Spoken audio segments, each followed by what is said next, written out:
Welcome, my name is Victor Khaula. We are continuing with leadership training series. Today we are talking about the church clerk. A church clerk is a very important office at the church.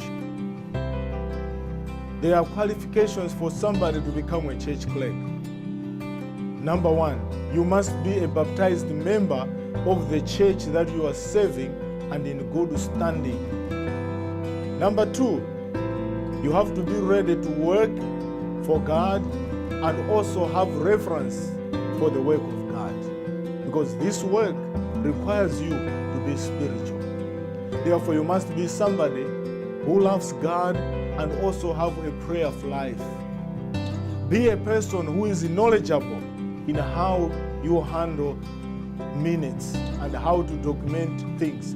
In every church, there is a right way of documentation. Therefore, you need to be somebody who is disciplined, who knows how to handle minutes. When you have been elected, you'll be given a training. They will tell you, or they will instruct you, or they will give you a seminar on how you handle minutes. And you have to be somebody who is computer literate, because most of the churches today, they have minutes that are typed and printed. So be somebody who can use the computer. For places where you are not using computers, be somebody who can write, because as a church clerk, you are there to document the deliberations or the discussions that are there. And even the things that the board agree, you are there to document and also present the minutes to the people who attend, who are the board members. And you have to be a person who knows how to keep records. You need to be somebody who is well organized, because if you are a church clerk and you are not organized, many times it's very difficult to find information. But if you are organized, it becomes easy to get reports. And also be a team player and somebody who is easy to approach. What are the duties that you are supposed to do as a church clerk? A church clerk handles different reports. These reports are sent to the conference. Some of them are required quarterly and at the specific times, depending from one conference to another. But most of the times, there are reports that go to the conference office quarterly. The church clerk is supposed to remit those reports through the pastor. There are other times that a pastor may look for other information in terms of maybe numbers of people in the church. The church clerk should know how many people are in the church, because the church clerk keeps the records of people, the baptized members, and all the members who are at the church. So you are there to record each and everything. When there is a board meeting, the church clerk records the minutes and keeps them. And after the recording them, they process them and also make sure that the chairman of the board sees the minutes and signs them before they are circulated. It is very important, after you write the minutes, before you circulate them, the chairman of the board or the chairperson of the board to see the minutes, to see, because sometimes there may be some other things that you may miss.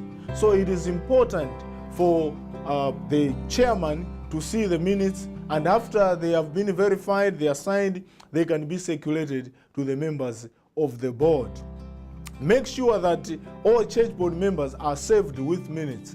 And if ever there is a board meeting, make sure you invite people to the board meeting. It is very important for people to know about the board meeting in advance. The only time that board members should be, the only time church board members are requested to meet without prior notice is when there is an emergency. So when there is an emergency, an announcement may just be from the pulpit. They may just announce that all board members maybe are supposed to remain or are to meet this evening. That is an emergency. But at a duly called board meeting, it is good to inform the members in good time so that they can plan to be there. Where possible, it is good to tell them the time the board is starting and finishing, because we are living in a time that they plan their things. We have gone past the time where we can meet without knowing how long the meeting will take place. So it is good to tell the people how long the meeting will be for them to plan. And also, as a church clerk, you have to make a budget, because you are supposed to have stationery. You are supposed to have maybe files and all the things. All this makes what we call stationery. So make sure you have a proper budget and present the budget to the board. And once the budget has been approved by the business meeting, you can use the budget in maybe in buying postage stamps, or maybe other things that are required for your operation. And also, it is good to work in close connection with the chairman of the board, the pastor, and the elders, because they may need some information from you. And make sure that if you, once you are elected, request for training. It is important when you have been given such a responsibility to be trained. A church clerk must be trained, because if you have good training, it will help you to operate efficiently. It is also good to keep the information of church members in a safe place. It is not good to keep information like minutes or the names of people. Even in your house, make sure that you keep them in a safe place, because matters of the names and even church board minutes, they are private and confidential. Do not share with other people who are not board members, because that compromises your ethics or even your reputation as a church clerk. You have the confidence for the whole church. Therefore, people should not hear other issues being sent out by the church clerk. You are only there to keep that information, and you give to the people that the church allows you. That's the reason why a church clerk should always have a church manual. Make sure that you are operating within the parameters, within the guidelines of the Seventh-day Adventist Church. If you operate outside the church manual, this is the reason why the church can be sued, or the church can fall into problems, because the church clerk did not do the right way. The church clerk communicates with other churches. If there is a new member who has come and he wants to transfer membership, you are the one who writes a letter to the other church. And when membership comes, it is your responsibility to inform the elders of the new members so that they can be accepted in the church. For somebody to be accepted in the church, there are two announcements that are done. The first one and the second one, a vote is taken and the member is accepted. As a church clerk, it is not your responsibility to disfellowship or accept. It is only the church, the business meeting, that can accept or disfellowship a member. The only time the church clerk can disfellowship somebody or can drop the name of somebody from the books. These days they are not using the word disfellowship because it had a bad connotation, like you are not supposed to fellowship with the person. So we used to drop the name. So the only time the church clerk can drop the name of a person is when somebody is dead. If you hear and if you verify that a member has died, a church clerk can drop that name. But under no circumstances you have a right to disfellowship or to add somebody's name into the books of the church. Therefore, keep your records intact, because other people complain that their names are missing. And also, you need to furnish the entire church with the reports. Every quarter, there is a business meeting. The church clerk is supposed to give the report of how many members have been accepted, how many members are in the church, or how many members have been added. If there are other members who have left the church, it is good for the church to be furnished, to be given that report. It helps the church to plan wisely. Therefore, make sure that you furnish the reports during the times that they are needed. And also you need to work closely with the communication leader for the church in cases where there are some other communication that is required. For example, the communication leader may be writing something.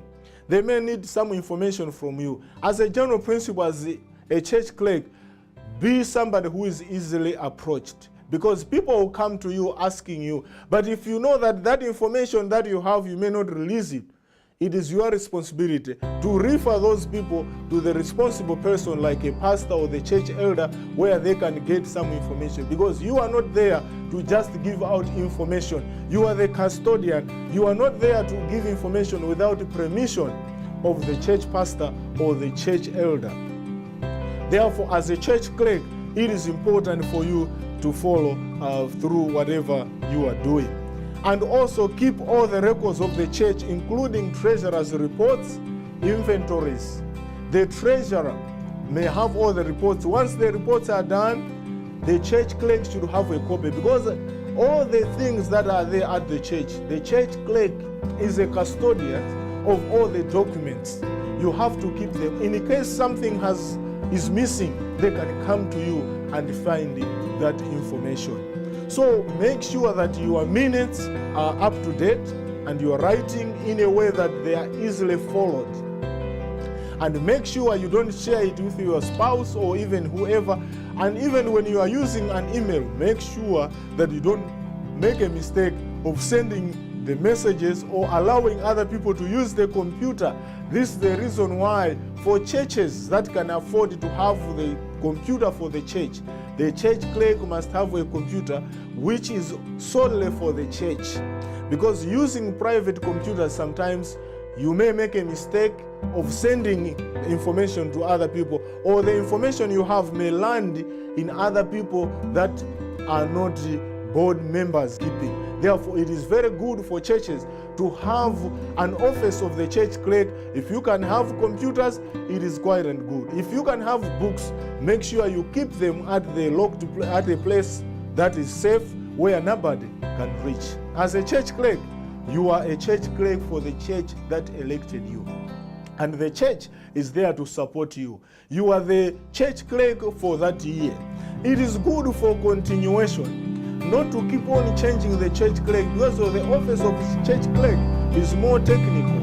I'm not saying that you can be the church clerk for the whole life, but it is not good to be changing the church clerk each and every year, because there is a lot of things that happens in this office. If there is a change, let there be enough reasons for that change, because it helps for continuity. And also, you need to groom others who can become church clerks. So if there are others who have been elected as church clerks, be willing to train them on how to do the work, because that is one of the qualities of leadership, that you train people that can succeed. I hope you have been blessed by this lecture or by this presentation.